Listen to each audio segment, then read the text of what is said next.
When a 14-year-old boy helps a stranger fix his car, he expects nothing in return. But what happens next reveals the power of kindness and the surprising ways it can transform lives. Stay tuned to discover how this chance encounter reshaped his future. It was a chilly morning in Atlanta, Georgia, and the streets were just beginning to come alive. Cars zipped by, their tires splashing through puddles from the rain the night before. At the corner of a quiet neighborhood, 14-year-old Malik Johnson was finishing his paper route. His hands were cold, but he didn't mind. Malik was used to early mornings and hard work. It wasn't just about earning money, it was about helping his mom, who worked 2 jobs to keep their small apartment running. Malik pedaled his old, slightly rusty bike down the main road when he noticed something unusual. A sleek black car, the kind he'd only seen in movies, was parked on the side of the road. The driver, a man in his late 40s wearing a sharp gray suit, stood beside it, looking frustrated. He was holding a phone to his ear, but from the way he kept glancing at the flat front tire, it was clear he wasn't having much luck. Malik slowed down, his curiosity piqued. He wasn't the type to ignore someone who looked like they needed help. He stopped his bike a few feet away and called out, "Hey, mister, you need some help?" The man looked up, his face a mix of relief and skepticism. "Do you know anything about changing tires?" he asked, lowering his phone. His tone wasn't rude, but it carried the kind of doubt Malik was used to hearing from adults who didn't know him. "Yeah, I've helped my uncle with his car a bunch of times," Malik replied confidently. "I can take a look if you want." The man hesitated, then sighed. "Why not? I've been waiting for roadside assistance for almost an hour, and they're still not here." He stepped aside, gesturing toward the tire. Malik set his bike down and knelt by the car. The tire was completely flat, and the jack and spare tire were still tucked neatly in the trunk. "I'll need your jack and the spare," he said, glancing up at the man. "Right, of course," the man said, walking to the trunk. He opened it and pulled out the tools, handing them to Malik. As Malik got to work, the man watched, clearly impressed by how quickly and efficiently the boy moved. "What's your name, kid?" he asked after a few minutes. "Malik," he said without looking up. "What about you?" "James." "James Carter," the man replied. Malik didn't react to the name, but if he had been older, he might have recognized it. James Carter was a well-known entrepreneur, the kind of man whose face appeared on magazine covers and TV interviews. But to Malik, he was just a guy with a flat tire. As Malik tightened the last lug nut, he wiped his hands on his jeans and stood up. "All done. You should be good to go now," he said with a small smile. James looked at the fixed tire, then back at Malik. "You did that faster than some mechanics I've hired," he said, clearly impressed. "How much do I owe you?" Malik shook his head. "You don't owe me anything. I was just helping out." James raised an eyebrow. "Nothing? You're not even going to ask for a few bucks?" "No, sir," Malik said firmly. "My mom always says if you can help someone, you should. Besides, it didn't take that long."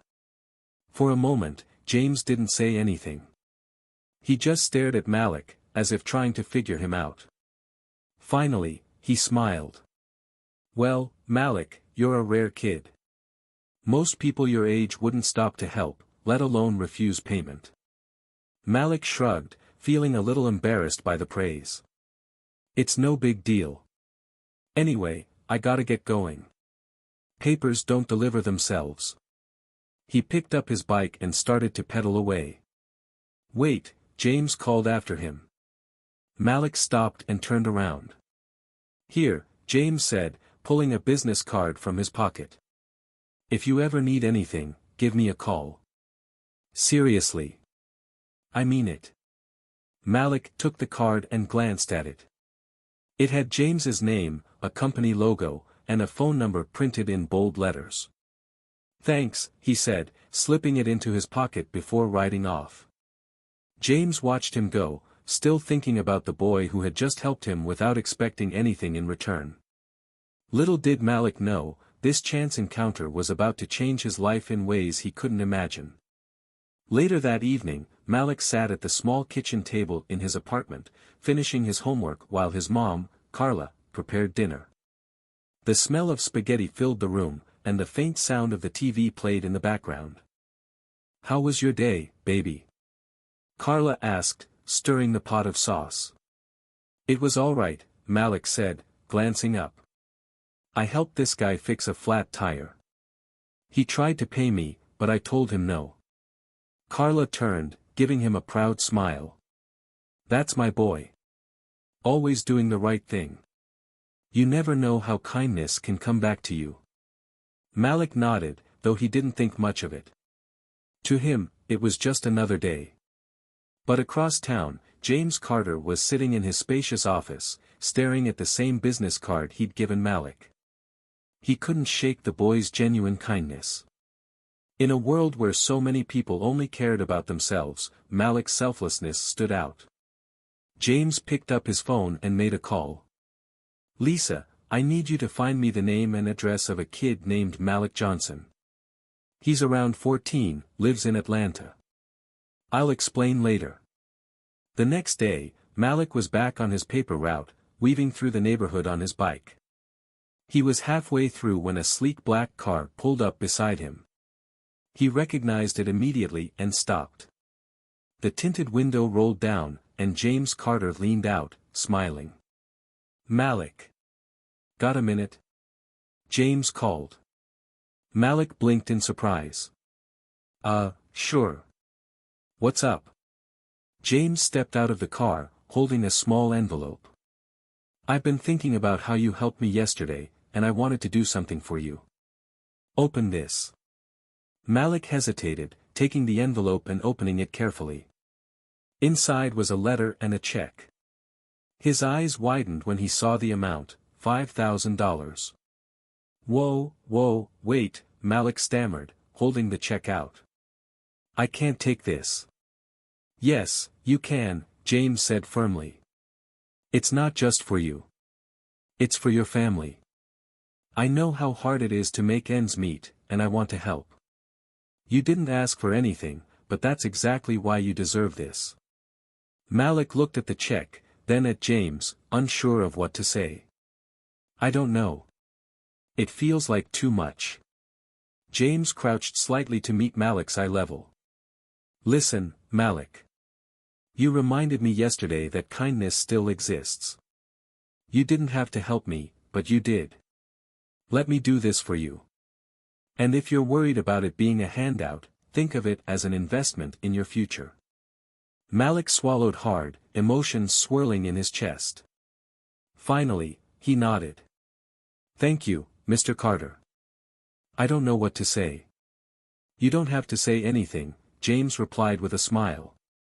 "Just promise me one thing, keep being the kind, hardworking kid you are. Deal?" "Deal," Malik said, a small smile breaking through. As James drove away, Malik pedaled home, the envelope clutched tightly in his hand. When he showed his mom, Carla's eyes filled with tears. "Malik, this could change everything for us," she said, pulling him into a hug. Over the next few months, the money helped them pay off bills, fix up their apartment, and even save a little for Malik's future. But that wasn't the end of the story. James stayed in touch, mentoring Malik and introducing him to opportunities he never thought possible. Years later, Malik stood on the stage of a packed auditorium, wearing a crisp suit and holding a microphone. "If there's one thing I've learned," he said, his voice steady, "it's that small acts of kindness can lead to big changes. You never know how one moment can shape your life, or someone else's." In the audience, James Carter watched with pride, knowing that a flat tire on a rainy morning had been the start of something extraordinary.